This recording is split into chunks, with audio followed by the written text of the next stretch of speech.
तर आता आपण नेट प्रॉफिट रेशो बघू. नेट प्रॉफिट रेशोमध्ये काय, आता आपण नेट प्रॉफिट रेशो आपण फॉर्म्युला आहे net profit divided by sales, net sales into 100. तर नेट प्रॉफिटचा पण आपण नेहमी पर्सेंटेजमध्ये डिनोट करतो.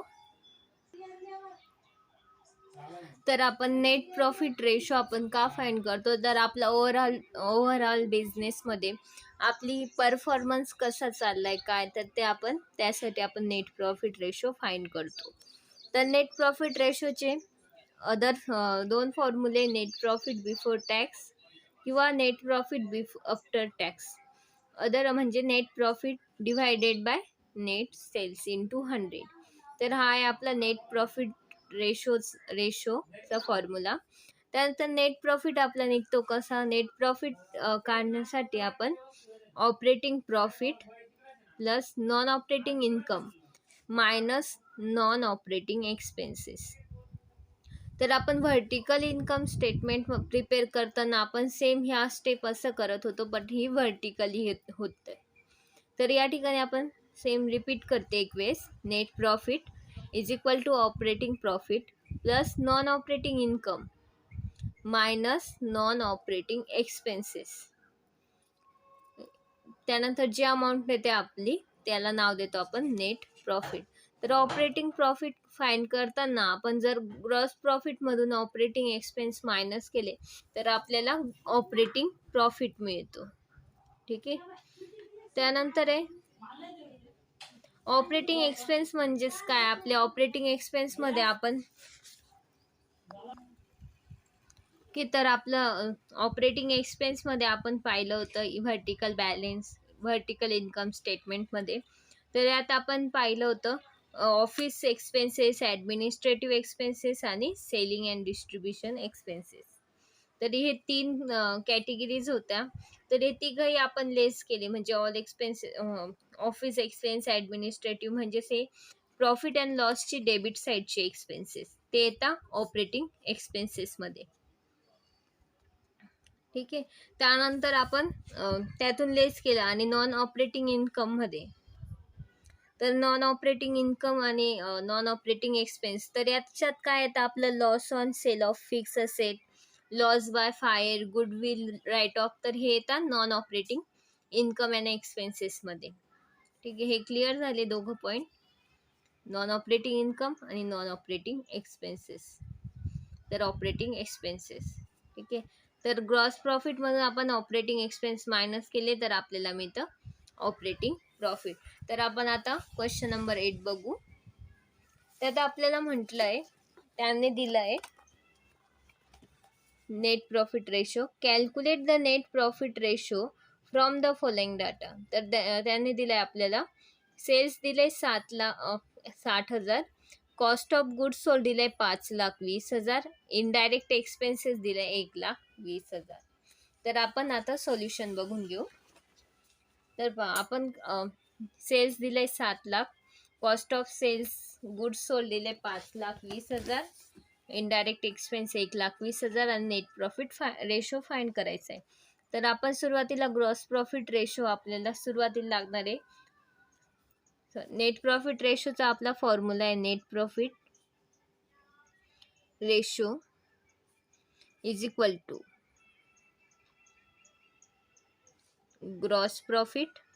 Net profit divided by net sales into 100. आपण हे लक्षात ठेवायचं इंटू 100 करतो, कारण ग्रॉस प्रॉफिट रेशो आणि नेट प्रॉफिट रेशोमध्ये आपण नेहमी पर्सेंटेजमध्ये डिनोट करतो. ठीक आहे. तर आपण आधी नेट प्रॉफिट फाइंड करून घेऊ. नेट प्रॉफिट फाइंड करण्यासाठी आपल्याला नेट प्रॉफिट सेल्स दिले, cost of goods sold minus केलं तर आपण सेल्समधून cost of goods sold minus केलं तर आपल्याला मिळेल ग्रॉस प्रॉफिट. हे बघा, तर आपण ग्रॉस प्रॉफिट फाइंड करून घेऊ. सेल्स दिली आपल्याला 7,60,000 लेस कॉस्ट ऑफ गुड्स सोल्ड.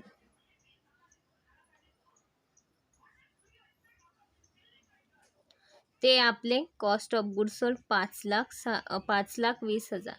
तर याचे मायनस करून घेऊ आपण. तर ती अमाऊंट आली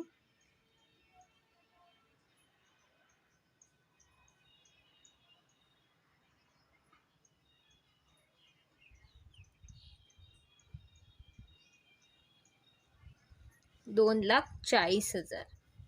ठीक आहे. त्यानंतर आपल्याला दिलंय इनडायरेक्ट एक्सपेन्स दिले होते, तर इनडायरेक्ट एक्सपेन्स सुद्धा लेस होतील. तर ते लेस झाल्यानंतर हा जे बॅलन्स आला तो आला आपला ग्रॉस प्रॉफिट. तर ग्रॉस प्रॉफिटमधून आपण इनडायरेक्ट एक्सपेन्स मायनस केले तर आपल्याला मिळेल नेट प्रॉफिट. तर आपण ते लेस करून घेऊ. नेट लेस इनडायरेक्ट एक्सपेन्सेस. तर ते आपले 1,20,000.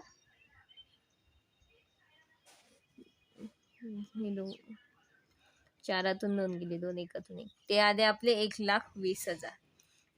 तर हा आला आपला नेट प्रॉफिट. तर नेट प्रॉफिट आपण आता फॉर्म्युला यूज करू.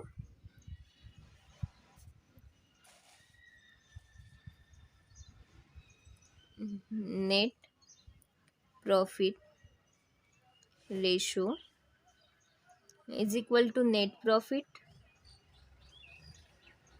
Divided by net sales into 100.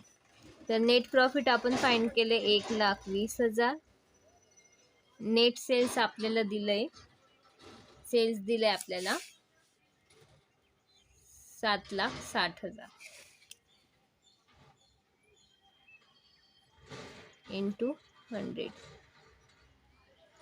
0 cut होतील, सॉरी 10 उरला, तो आपण इथे ऍड करून घेऊ 12. तर ते आलं आपलं 15.79%. ठीक आहे. तर हा आला आपला नेट प्रॉफिट रेशो.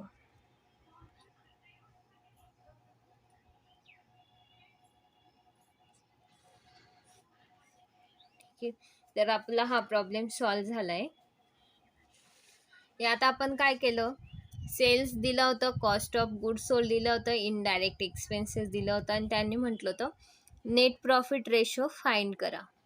तर आपण सुरुवातीला काय केलं, आपण नेट प्रॉफिट फाइंड केला. तर नेट प्रॉफिट फाइंड करताना आपण sales minus cost of good sold less केला, तर आपल्याला मिळालं ग्रॉस प्रॉफिट.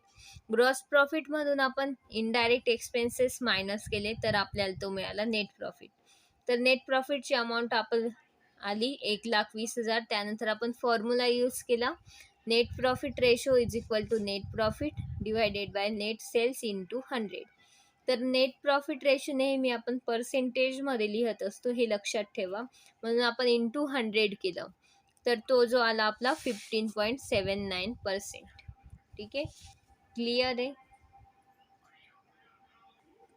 तर आपल्याला क्वेश्चन नंबर 9 मध्ये दिलंय net profit ratio. Gross profit of Komal limited for the year 2019-20 is ₹5,60,000 from the following information.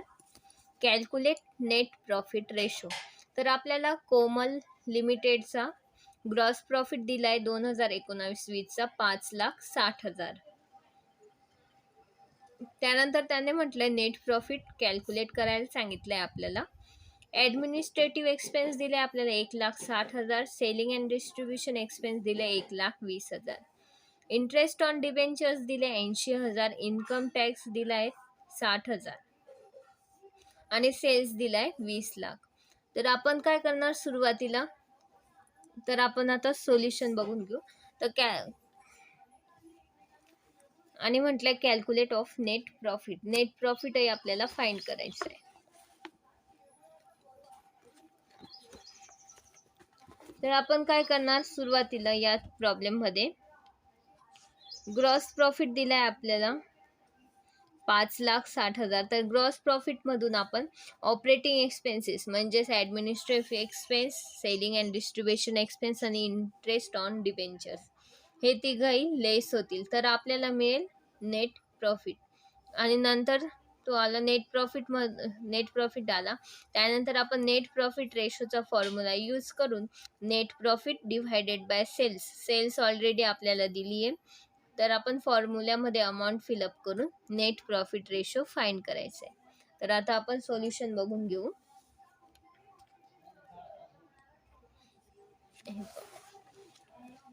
हे आपल्याला दिले ग्रॉस प्रॉफिट 5,60,000, ॲडमिनिस्ट्रेटिव्ह एक्सपेन्स दिले 1,60,000, सेलिंग अँड डिस्ट्रीब्युशन एक्सपेन्स दिले 1,20,000, इंटरेस्ट ऑन डिव्हेंचर्स दिले 80,000, इन्कम टॅक्स दिले आपल्याला 60,000, सेल्स दिले 20 लाख. ठीक आहे.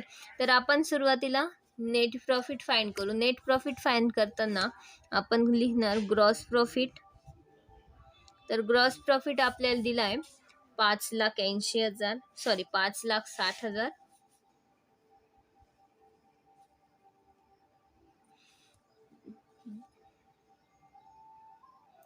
तर 5,60,000 त्यात आपण लेस करणार, लेस ऑपरेटिंग एक्सपेन्सेस. तर ते होते आपले ॲडमिनिस्ट्रेटिव्ह एक्सपेन्स 1,60,000, ॲडमिनिस्ट्रेटिव्ह एक्सपेन्स 1,60,000. त्यानंतर आहे सेलिंग अँड डिस्ट्रीब्युशन एक्सपेन्सेस 1,20,000.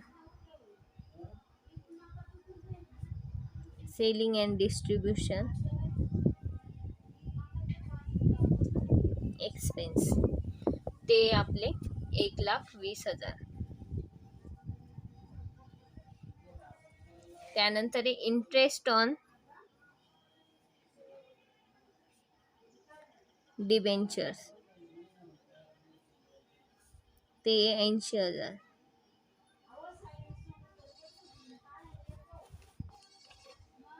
तर त्याची अमाऊंट आपल्याला हे मायनस करू. त्याची अमाऊंट येते आपली 0.678.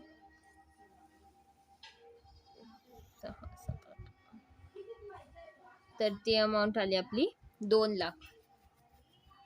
ठीक आहे. तर हे आलं आपला नेट प्रॉफिट.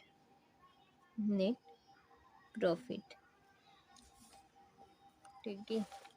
तर आपला नेट प्रॉफिट आला, नेट प्रॉफिट 2 लाख. ठीक आहे. त्यानंतर आता आपण फॉर्म्युला यूज करू. Formula net profit ratio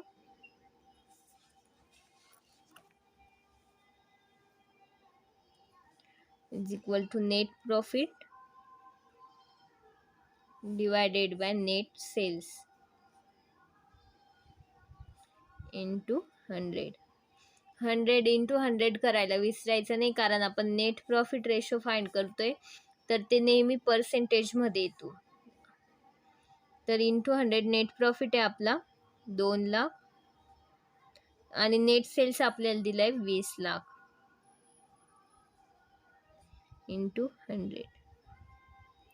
0 cut 3 0 1 2 3 1 1 एक बे. तर तो आला 10%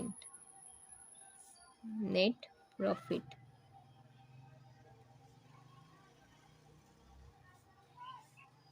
तर हे एक्झाममध्ये असं कट नाही करायचं, मी फक्त समजवण्यासाठी केलं आहे. ठीक आहे. तर जर काही अडचण असेल तर नक्की विचारा कमेंटमध्ये, मी पुरेपूर तुम्हाला समजून सांगण्याचा प्रयत्न करेन. तर त्यानंतर आपल्याला बघा ग्रॉस प्रॉफिट दिला होता. तर आपण हा क्वेश्चन सॉल्व करताना काय केलं, ग्रॉस प्रॉफिट दिला होता, त्यानंतर ॲडमिनिस्ट्रेटिव्ह एक्सपेन्स दिला होता आणि सेलिंग अँड डिस्ट्रीब्युशन एक्सपेन्सेस होतं. त्याच नंतर दिलं होतं आपल्याला interest on debentures, income tax दिला होता 60,000 आणि सेल्स दिले होते 20 लाख.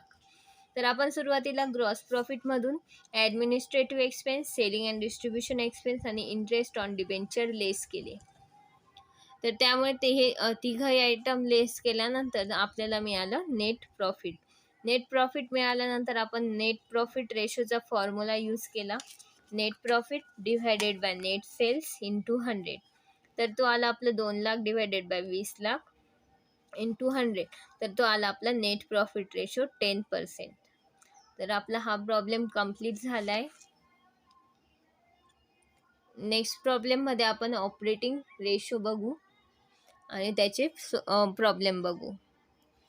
जर तुम्हाला आवडली असेल व्हिडिओ तर नक्की लाईक करा, सबस्क्राईब करा and thanks for watching my videos. आणि तुम्हाला जर काही डाऊट्स असतील तर नक्की कमेंटमध्ये विचारा, मी तुम्हाला पुरेपूर समजून देण्याचा प्रयत्न करेन.